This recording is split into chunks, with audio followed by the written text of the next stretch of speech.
Wookiee Jedi Master Kelnacker searching for a holy grail equivalent for the Jedi, a vergence in the Force, a holy grail equivalent for the Jedi. And what's he using to look for it? A metal detector. Metal detector.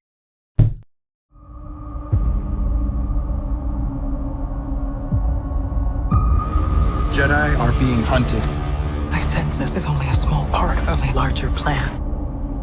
What are you? This is the clue we need to unravel the mystery of the Sith.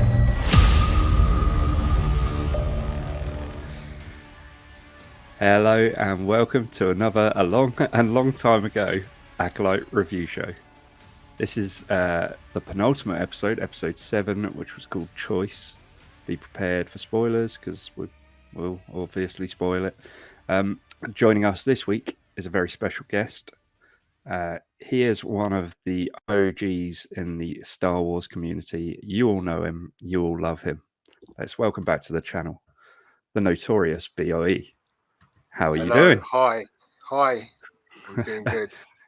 Good to hear it. So before we get started, you are celebrating your 15th year on YouTube Tomorrow, year, Tomorrow. 15 years ago. I was a young 39 then, and I'm now a much more older, with less hair, 54-year-old. Still looking good, BOE. Still looking good. Thank you. So before we get onto this episode, we like to ask our guests what they thought of the series so far. The Acolyte, how have you enjoyed it? I'm not sure if enjoy is the right word. I'd say it's more of a curiosity. It's more like when ZSR, I said it's going to be a car crash. And when you see something like that, you have a sort of fascination at looking at something that is a disaster. And that's how I went into watching it. I knew it would be absolutely abysmal, and it's certainly lived up to that. If you go onto YouTube, the amount of other channels like Critical Drinker, Star Wars Theory, and any other channel that are demolishing the show, is just, in a way, I'm beginning to feel a bit sorry for the Acolyte now, because there's so much negativity on YouTube about the show that it's there's a lot of hate. Yeah. But I mean, is it justified? Ultimately, yes, because this is not the Star Wars of my generation X. It's not Star Wars for me. It's Star Wars for someone who, or the new Disney Star Wars. And it's at the moment I'm thinking, is this going to be the show that breaks the camel's back? It's like, if you go on Rotten Tomatoes, it's universally hated, and perhaps it's too. At the moment, it's too easy just to lay into it, really. So we've got to look at, or see if there's anything good about the show. I mean, you could say at least it's in color. Well, there is that. I mean, did you not enjoy episode 5? That's the best one so far. Yeah, that's the one I like the best. Yeah. So episode 5 was the best. I think 3 was the most awful. Today I watched 7. I watched it once. I wanted to watch it again, but I just couldn't bring myself to do it. But it was I've got notes anyhow, and so I have watched most episodes twice though. So so episode 7. It was watchable. We'll get it on gives to, us the We'll get on to. Well, episode 7. I mean, because I've got these notes here, what I'd say is that it's clearly full of. I think most would say the writing's very poor. Not everything makes sense. It's trying to deconstruct what George Lucas constructed. It's sort of some of the acting's pretty bad. Some of it's passable. I mean, I think the guy who's playing Soul, the guy from Squid Game's trying to do as best as he can. The guy who's playing the guy in the helmet, he's pretty I mean, yes, I mean that was probably quite fascinating in a way. The Sith guy, and I quite like the way he sort of at first seemed to be like a sidekick. Yeah. And then it turns out that he is the Sith guy. So that was quite not a nice reveal. Yeah, there's kind of a lot been said about the show, like being sort of almost revolving around the Sith, and we haven't actually seen a lot of him, have we? I think he's been in 3 episodes, so it's quite difficult to sort of, I don't know, understand where the show's supposed to be going. Well, I think when we started this show, we were told it was a show about the Sith, weren't we? And to be quite honest, it's been a bit Sith light, It's not really. been. And I think obviously we've still got 1 episode to go, so we might find out that all of this is a big master plan of the Sith. But up to episode 7, with the exception of episode 5, and obviously the scenes from last week where he's trying to turn Osha, it's been very Sith light, and it seems to be concentrating more about the witches and Osha and May. And to be quite honest with you, that's the most boring part of this show, in my opinion, anyway. Yeah, I mean, when the witches were done well was in the Clone Wars on Dathomir, in that story arc, with the sort of background of what's her name, the bald Jedi girl, Mother Talzin, and all of that sort of stuff. Ventress. Sarge Ventress. That was done quite well. That was quite compulsive viewing. But this is just, I mean, that dance in episode 3 was just so awful. It's just,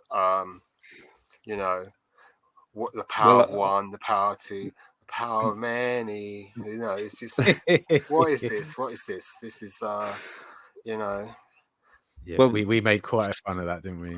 Yeah. So episode 3 obviously was the flashback episode, and episode 7 today we got the second part of the flashback. Martyn, I think you said that you were expecting to see it from May's point of view, but we kind of saw it more from the Jedi's point of view. Luckily, we didn't have to sit through the chanting, the song again. I wonder if that was a last-minute editorial decision. Who knows? But what did you sort of make of the whole flashback episode? It's the second part to it, the second side, the second point of view, if you like. I mean, as a sort of filmic device, it's quite interesting to see the other side. It's been done better in other media, but it's still quite an interesting device to use. You see one side, and then you see the other side a few episodes down, and it's just good to see that in its more fleshed out tone. So when I can't remember the name of the Jedi, when he gets put down onto his knees, we see why that happens, because Corbin. Is it Corbin? Corbin, yeah. Jeremy Corbin, I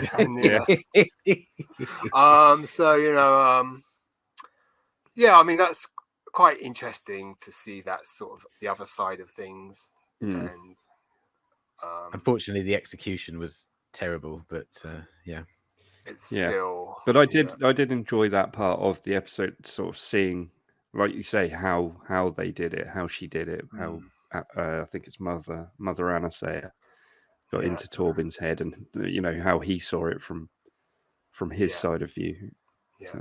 I mean, I think with Soul as well, he's sort of become in this episode. He seems to be driven to acquire the two, at least Osha, if not both twins, and the motivation's not really built up that much. It's just like, and probably just written poorly by the writers that he's driven to. Whereas, if you go to look at Empire Strikes Back, as soon as Vader realizes that Luke's his son, he becomes quite driven to acquire Luke, and that culminates in Return of the Jedi. I mean, it's just that sort of more fleshed out, whereas this is just sort of like Soul is put in the story running at full speed that he wants OSHA, and it's not really developed enough to, Yeah.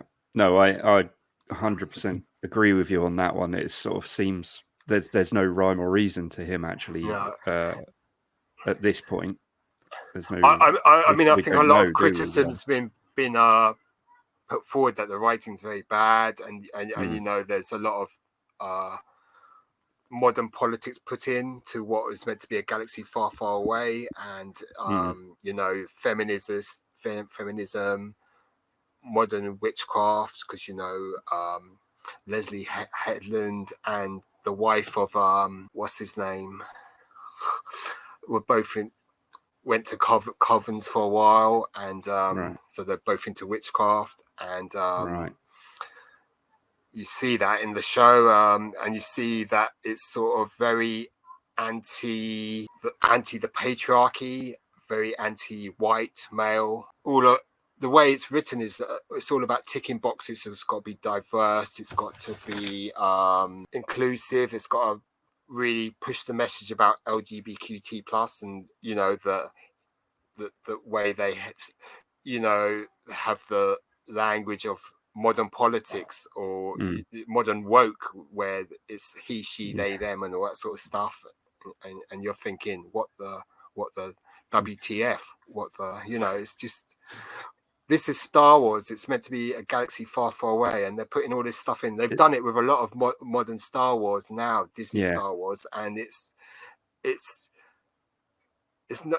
not becoming easier to accept to watch it. It's something that just grinds against someone that loved Star Wars back in the 70s and 80s, because I'm a bit older than you two, so it's more. And for me, Disney back in those days was in those days we would watch the Snow White and Bambi and all that sort of stuff, all the wholesome stuff, and Disney seems to have become so corrupted and so hell-bent in destroying itself and making all its properties, which it spent millions and millions to acquire, Marvel, Star Wars, it's just antagonizing the fans so much that a lot of people are just turning their backs on Disney Plus and all that sort of stuff. It's just that they've got the potential to make good Star Wars, but they're just turning their backs on that and making awful Star Wars, or awful shows with the name Star Wars or tacked onto it and saying this is Star Wars, when it's not really. It's just something else. It's just something that grates against.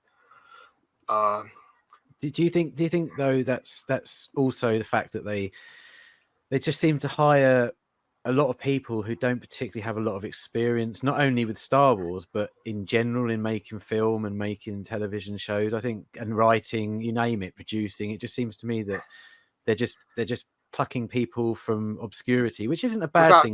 Without talent.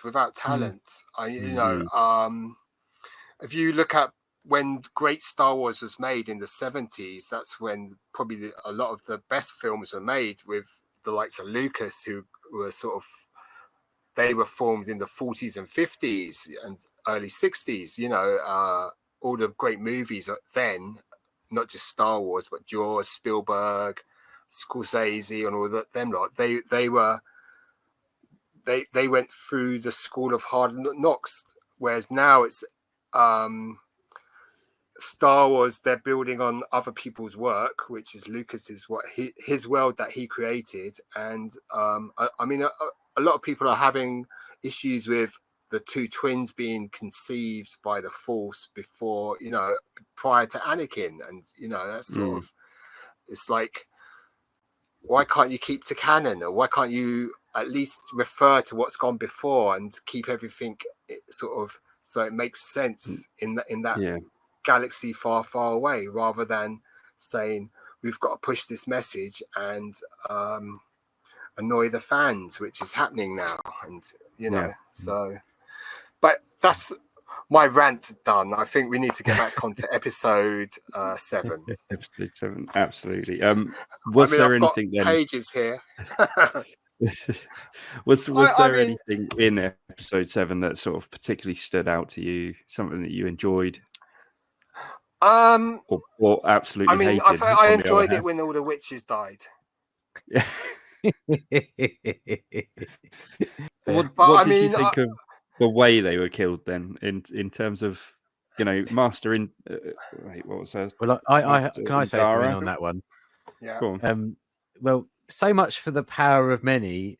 50 of them were defeated by one Jedi Yeah. using the Force. Someone else has said that. Someone else said that just on Yeah. another video. Yeah. I like the Wookiee fighting. I mean, that's something we've always wanted to see, is a Wookiee fighting as a Jedi, and it's great to see that he uses the lightsaber, but he also can grab others and use his physical strength as well. It's nice to see that sort of Wookiee Jedi fighting. I thought they executed style. that quite well. Yeah, I thought they did that well. Yeah. Yeah.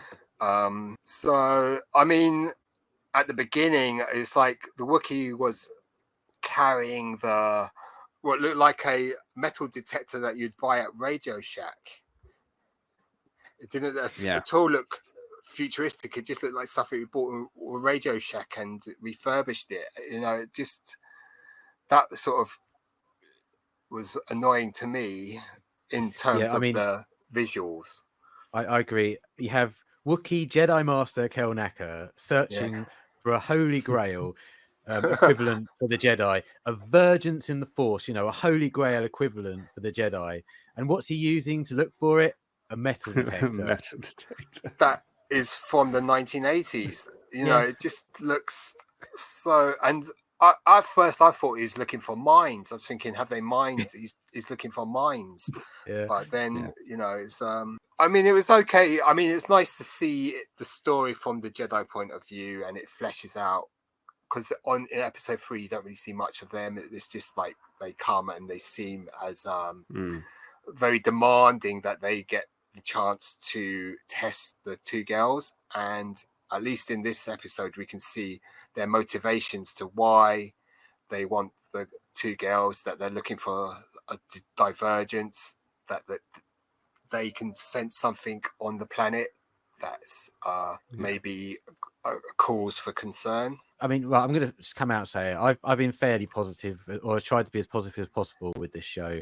And I know last week it was the worst episode, I think. I thought. Well, this week has beaten that. It is now the worst episode that I've seen of the entire show so far. Do you think? Oh, absolutely. For me personally, the inconsistencies in this episode to anything we've seen before in Star Wars was absolutely ridiculous. If you don't mind, I'll just fire a few through a few go of them. For it. Yeah. The Jedi acting the way they do compared to anything we've seen in the past. Now, Jedi Padawan Tobin, he's homesick, and he's all uppity and homesick because he misses Coruscant. This is meant to be, as far as I'm aware, the golden age of the Jedi. So they're meant to be at the height of their powers. Now, he's acting like a petulant child, and his master is kind of letting him get away with it. And you compare that to what we saw in the prequels, which was when the Jedi were about to have their fall. There's no way Obi-Wan spoke to Qui-Gon that way. It's just inconsistent with anything we've seen before. And when he just jumps on the speeder and just buggers off to the witch's temple because he thinks if he takes the kids back to Coruscant, he gets to go home without permission from his master. It was just, I was just sitting there going, what's going on? I've got no idea what's going on. And the fact that he was moaning about having to be away from Coruscant, the Jedi, George Lucas has said the Jedis are the equivalent of the old the marshals of the Old West. So they go where they needed to go in order to uphold peace and justice in the Republic. And he was acting like a child. Now, this episode made me miss Yord, to be quite honest with you, because when you look at Yord, who was, I said in the past, was a pretty cookie cutter character, very wooden, but at least he acted the way a Jedi should act. He followed the rules. He did the things that he was supposed to do. And then when you compare characters like Jeki and Yord, and then you compare them to what we saw in this episode to Torbin, and then you compare him even further forward to what we've seen in the prequels, it's inconsistent to anything we've seen before. Sol's character, previous to this episode, was probably my first to second favorite character of the series so far. I agree with BOE on that. And because of this episode, he's now one of my least favorite characters in the show. He made the most bizarre choices without any explanation in this episode whatsoever. The bridge, when the bridge was falling down, he decides to just let one of them die so he can rescue the other one. Now, you can argue, okay, the bridge was too heavy for him and he isn't as powerful in the Force as Yoda to hold up all that weight. But this is the inconsistency in the writing. Why doesn't he try and hold both the girls up and not the bridges? Because the girls wouldn't be as heavy as the bridges. It's just, as I'm watching it, I'm thinking, I don't understand. He's literally just let that, in his eyes, that girl fall to a fiery death. What else happens? I've written notes here. He's obsessed with Osha out of nowhere. Absolutely out of nowhere. Absolutely obsessed with her. The Jedi has to be a reason. Selfless. There has to be a reason for that, though. Surely. Well, I don't think we're going to get that explanation. I was just going to say, but we've got one episode left. Are we even going to find out? No, absolutely not. The Jedi, Anakin says to Palpatine in Revenge of the Sith, the Jedi are selfless. Well, in this episode, the Jedi are absolutely anything but selfless. Sol does everything because of his personal wants and needs. And he even coaches Osha how to pass the test. And it's even said by Master Indura that he does that. So then we go on to Indara. Her character completely suffered from everything we've seen before, because I thought she was quite a cool character before we saw this episode. She shows zero leadership. She has no moral authority over any of the other Jedi, even the other masters. She's meant to be the one in charge, and she's letting them get away with whatever they want. She ends up nearly having fisticuffs with Sol, which is just, again, it's like, bizarre.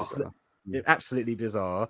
Her management of her Padawan is quite possibly she's meant to be an absolute revered Jedi. Well, I mean, I wonder why, because she just puts up with his guff. I mean, you saw Qui-Gon put Obi-Wan down straight away in the Phantom Menace. He wasn't taking any of Obi-Wan's rubbish.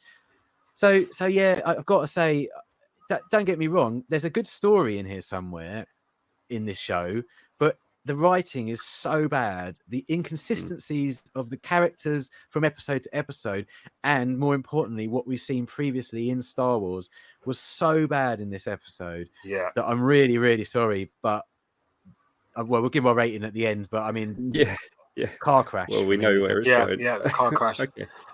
I mean, also they talk about, when they talk about the midi-chlorians in the two twins, that they are the same, so that means they were conceived from the same zygote or whatever. However, they were manipulated. So they use cloning technology. That it was a single egg split into two, and then the twins were produced from two of the same egg. I don't know, but it's like, I think that's up in the air. To be honest with you, I think we'll find out next week. That I think it's Plagueis or something like that's done it, tried experimenting with creating life. I think that's probably what we'll find out. But then I'm thinking that could lead to the two twins becoming one in a way. It's like if they were brought back to one being and somehow later. I mean, possibilities. BOE, you just blow my mind, because if they had the same power as their mother did to turn into that mist, and one of them jumps into the other one's body and creates just one. There you go. I think you've just answered that. That could be quite a possible what could happen, and they become one. Because that's what I took from when they said that all the Jedi were sort of perplexed because the midi-chlorians were exactly the same. They were exactly as I can't remember what they called them. Symbiotes. Symbiotes. Yeah. Symbiotes. Yeah, they were exactly the same. And on the little device that Torben was holding, the two went across and formed like perfect lines on the screen. So, yeah, I also think there's going to be something about the two of them becoming one, whether they work together and are like the perfect partnership, or whether, like Martyn's just said, maybe they'll become steam or whatever that was, smoke, and join together. I mean, with the Sith, there's always the one master, and so it's always the two, and then we'll see. I mean, maybe in episode 8, it's going to be that Osha is going to agree to become what's his name's The Padawan. apprentice. I doubt it, but and then that's she becomes the new acolyte, really, and that's where the series ends. I mean, I can't see them doing much in one episode beyond that, really. So, if the episode's 40 minutes long, I mean, I just don't know how they're gonna finish this. To be honest with you, Well, I imagine they probably had planned for 2 seasons then at least, and then it's not looking likely that that's going to be the case now. No, you never know. You never know. It might just be one of those open-ended things that we all choose to ignore. What were your overall thoughts, Adam? I didn't think it was as bad as last week, but that was before the points that you've just made, because obviously I don't know the lore like you do. But I think the only reason I thought it was slightly better than last week was purely due to the battle, which is what you predicted, was that Kelnaka was going to be the one that was taken over. Obviously, it took a few more than just the one witch to do that, but I felt like that was quite a strong point in the episode, and I was up for seeing more Kelnaka and lightsaber battles and whatnot. But we never saw the mother Zabrak either, did we? She just disappeared. So I wonder what happened to her. So we might see they her said again. she vanished. She turned into that spirit thing as well and possessed along with the other witches. But we didn't see her die at the end after she was, after all the other witches were taken out by Indara, which I thought was an odd way to kill them all off, because, like you said, how are they so powerful? Or in fact, how was Indara that powerful to take them all out? But I don't know. It's a little bit wonky, but it's what I've said the whole way through. I've said this has been disjointed, and I really it's a plot feel device. that. It's a plot device. Wouldn't it have been better if they'd have put the 2 flashback episodes together and made it sort of a 45-minute episode and made that episode 1? Definitely, there was a hell of a lot of the same scenes being shown in this one as there was in the previous flashback episode as well, wasn't there? Because if they'd started the show with this episode, we'd know where we stood straight away. As you say, it wouldn't have been disjointed because it would have been a linear story then. And I can see why they've tried to do it, but they haven't done it very well, and it's just confused people. There's no motivations behind anything. It's just all of a sudden things happen and people do things for no reason.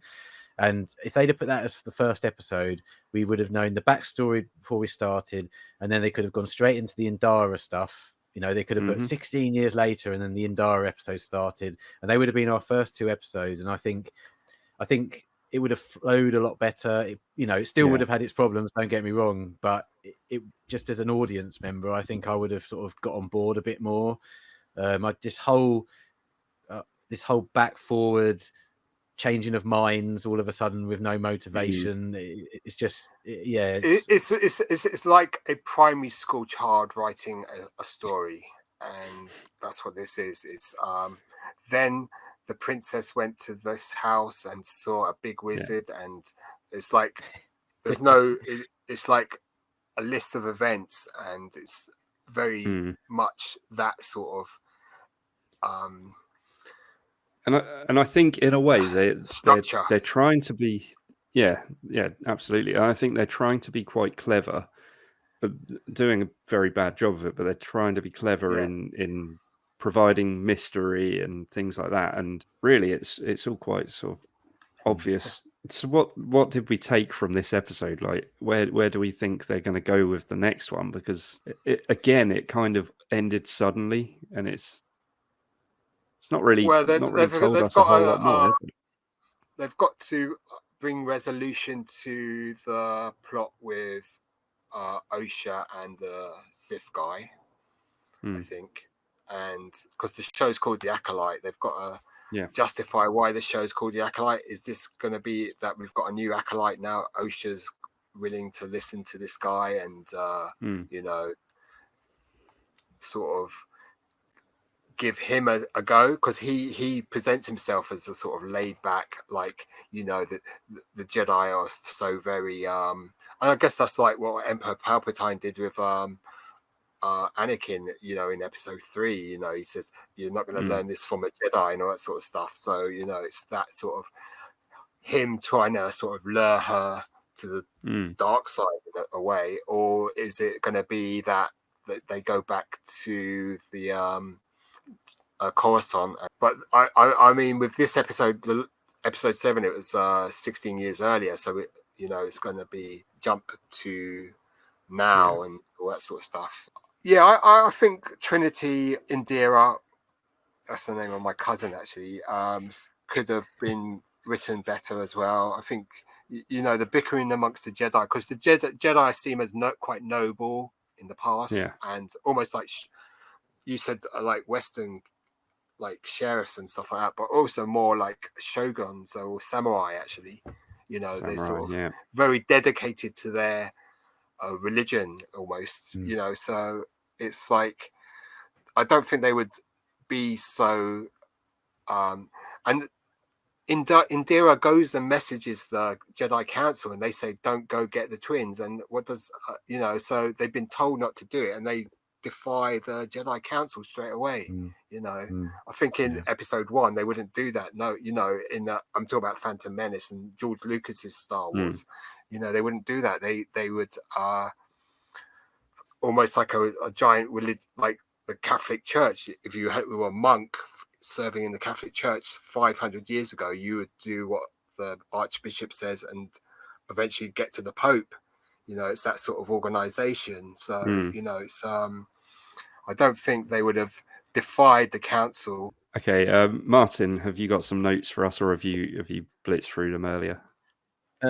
I've got nothing, mate. I've got nothing this week, other than the only note I've got is the Night Sisters got a mention, and that's about as much as I could muster. I would just say that, you know, I hate the fact that I've got to come on here and moan about Star Wars. I really do, because, you know, we like to try and positive, but I found nothing that I could be positive about this episode. I'm really sorry, but it just wasn't good in my eyes. Kel Nacker fighting. Well, even I have to say, even that looked really laboured, because he was such a big guy in the suit.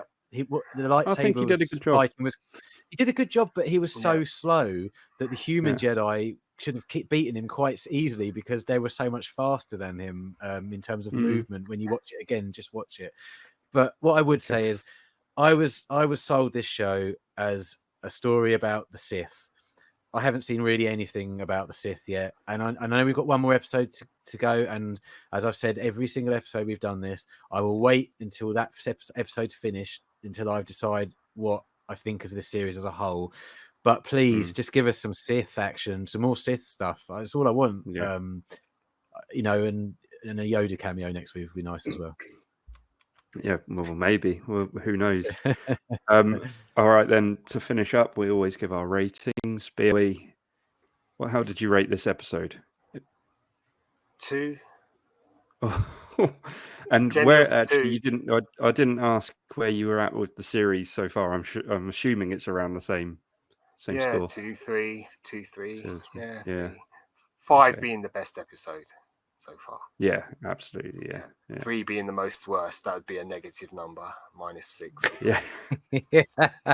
just for that, just for the witches singing. Just for the witches. Yeah, we don't need to go into that too much more, do we? It was. I do feel that I'm being positive still, even though I'm being hypercritical. But everyone's entitled to their opinion.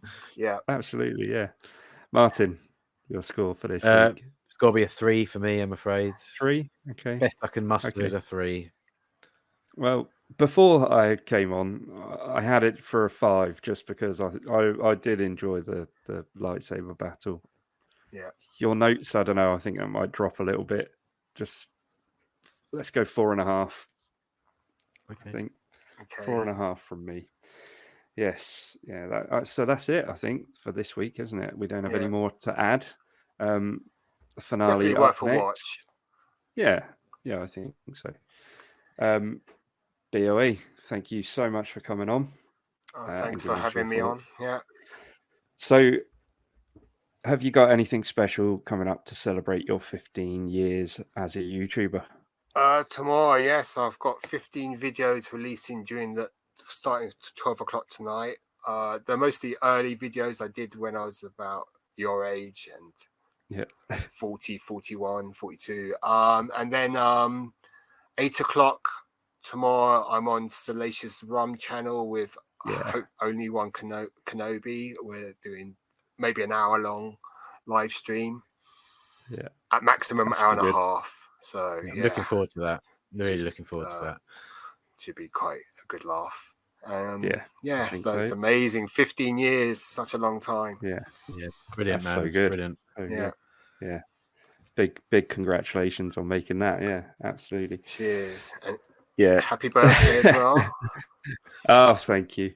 Yeah. We didn't mention it at the beginning of the episode. It's my birthday, but 24. Wow. Getting old, 24. Yeah. Well, I'm sure everyone watching has already subscribed to you, BOE, but if you aren't, make sure you go over and subscribe to his channel. We'll put the link in the description. Martyn, is that right? Yeah. Yep. Good. Yep. Next week's the finale, so make sure everyone comes back to watch that to get our final thoughts on the series. Subscribe to us so you don't miss it. Make sure you hit the like one on this one and comment with your thoughts on this episode. We always look forward to reading them. Otherwise, we'll catch you in the next one. See you later. It's in colour as well. Bye. It's in colour. It's in colour. That's what I can say. It's in colour.